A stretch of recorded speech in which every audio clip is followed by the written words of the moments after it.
Audio on demand from Vision Christian Media. Foundations. And you shall know that I am the Lord your God who brought you out from under the burden of the Egyptians. So there are these 4 I will statements. And these 4 I will statements are represented with 4 cups of wine during the Passover celebration. Foundations. Understanding the Jewish foundations of our Christian faith. With Robbo Robinson and Mandy Warby. On today's program, we are going to continue the theme of the Jewish Passover, understanding that it's a commemoration of God's deliverance and redemption of his people from slavery in Egypt. Now, in particular, we're going to look at how Passover is celebrated today and at the elements in the feast itself. Each time we've started talking about Passover, we read from Leviticus 23, 4-5, where God said that these were appointed times of his, that they were holy, and that these were set times appointed to celebrate. And of course, the first one is on the 14th day of the month of Nisan at twilight. It's interesting why it was twilight, because if you go right back to the very beginning of Genesis when he said, and that was the evening and the morning, the first day, the Jewish day starts at sundown.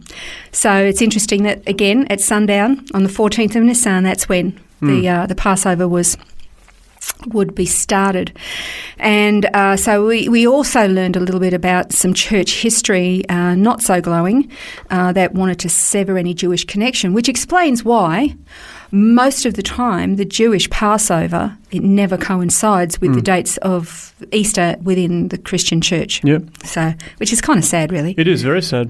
But of course that was the edict from Nicaea, was that it would never coincide. That was their commitment, that it wouldn't happen. Isn't that tragic? Yeah, bizarre. Because the creed, the Nicene Creed, when you read it, it's fantastic. It was just the extracurricular communications that came out of the council that were so anti-Semitic, and it's really, I think that the Christian church has been dealt a great disservice as a result. They've missed a lot of really important significance of these feasts.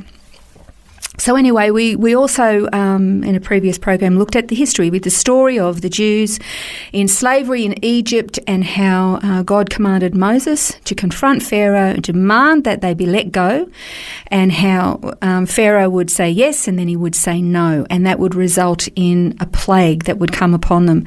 10 horrendous plagues that affected their water, their food, their buildings, their infrastructure, their health, their well-being, and even their very lives of the firstborn.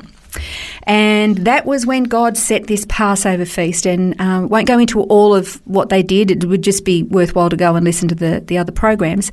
But how do they actually celebrate this feast today? Because out of all the feasts, and there are 7 mandatory feasts, 3 of these feasts are required for the Jewish person to go to Jerusalem.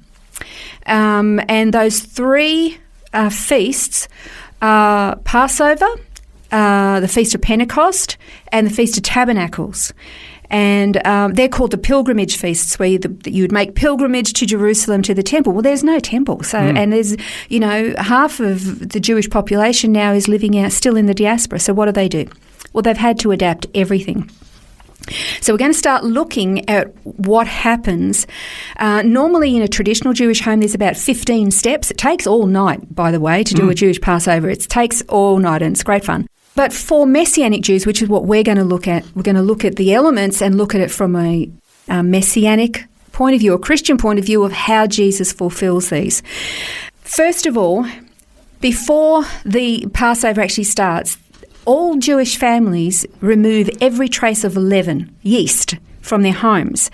And so in these preceding days, they clean out, they have a spring clean. All the leaven is removed, anything that's got yeast in it. But then what they do is they'll take a few little bits of bread and they'll hide them in an easy-to-find place. And the kids then play like this hide-and-seek game. They go and find this leaven and, yay, we got it. And then they'll go and get rid of it, and they've done their bit. It's a bit of a game. But why leaven? What's the big deal? Well, 1 Corinthians 5, 6-7 says, clean out the old leaven so that you may be a new lump. Don't know if I like being called a lump. Yeah, that's right. At least you're a new lump. But I'm a new lump. Just as you are, in fact, unleavened. For Messiah, our Passover, also has been sacrificed. Therefore, let's celebrate the feast. It's talking about Passover, not with old leaven, nor with the leaven of malice and wickedness, but with the unleavened bread of sincerity and truth. Leaven always talks about sin. This is talking about getting rid of sin. So the process of going through your house and getting rid of the leaven was like we are purging ourselves of sin. We are repenting. We want to be clean before God and not have this infection in us in any way, shape or form. Okay, and so in that passage, Paul was kind of explaining that leaven is this representation of sin and it needs to be purged out. And he is encouraging the believers in Corinth. And the interesting thing about the believers in Corinth, they were primarily Gentile believers. Yeah. So he was encouraging Gentile believers to celebrate Passover, and he was trying to explain the significance of it. So that's a good reason just there for Gentile believers, even if you don't want to, host a Passover meal, at least learn about it so you know why it's important, and that makes the Easter celebration that we have so much richer. Now, after they've had this purging the house of the leaven, on a Passover night, just before it starts, there is the lighting of the Passover candles. Now, this is typically done by the woman of the house, the wife and the mother of the family, just as she will always light the Sabbath candles every Friday evening. And the lighting of the candles during Passover is a really serious part of the celebration because it's the symbolism of God's presence. God is light. There's no darkness in him. So when they're lighting the candles, we're saying God's presence is here with us, among us. And that is very serious and it is very sacred when you realise you're in the presence of God. But as believers in Christ, we recognise he is the light of the world. And he came to bring light to those of us who were living in darkness. And John 8:12 and John 9:5. There's two parts to this, so we'll just read them together. Then Jesus again spoke to them, saying, I am the light of the world, and he who follows me will not walk in darkness, but will have the light of life. While I'm in the world, I am the light of the world. And of course, we know the presence of God. If the Spirit of Christ lives within us, we are also the lights of the world, which is what he said. And to the Jewish people, God said, you are a light to the nations. Yeah. A representation of him. So the lighting of the candles is very, very important. Then what happens is you move on, there are 4 cups of wine during the Passover Seder. Again, Seder means meal. And they're all very incredibly significant. I'm just going to read the passage because we're going to sort of delve into these a little bit more in coming programs. But where these 4 cups come from, what the representation is. In Exodus 6, verses 6-7, it says, Say therefore to the sons of Israel, I am the Lord, and I will bring you out from under the burden of the Egyptians, and I will deliver you from their bondage. I will also redeem you with an outstretched arm and with great judgments, and I will take you for my people, and I will be your God. And you shall know that I am the Lord your God who brought you out from under the burden of the Egyptians. So there are these 4 I will statements, and these 4 I will statements are represented with 4 cups of wine during the Passover celebration. I will bring you out from under the burden of the Egyptians, and I will deliver you from bondage. I will redeem you with an outstretched arm, and I will take you for my people. And I know a lot of people have this funny thing about alcohol.